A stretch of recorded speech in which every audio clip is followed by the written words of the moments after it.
ભાજપની તો સરકાર છે, પણ ભાજપના રાજમાં ખેડૂતોની હાલત જુઓ કે આ ગુજરાતમાં દારૂ ઉપર પ્રતિબંધ છે કહેવાતો, પણ જોઈએ ત્યાં મળી જાય છે, જોઈએ એટલો મળી જાય છે। 5 બોટલ જોઈતી હોય ક્યારેય બુટલેગર એમ ન કે 2 જ આપીશ, 3 પછી આપીશ, પણ ખાતર તમારે 3 થેલી જોઈતું હોય તરત એમ કે 1 જ મળશે, 2 નહીં મળે।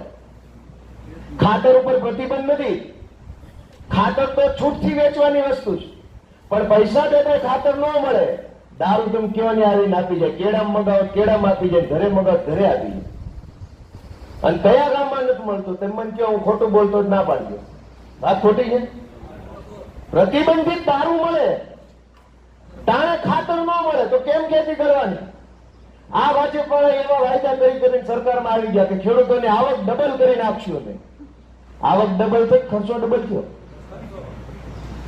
માંડ ખાતર મળે ત્યાં ભેગો ભાણીઓ લેવો પડે 600 વાળો।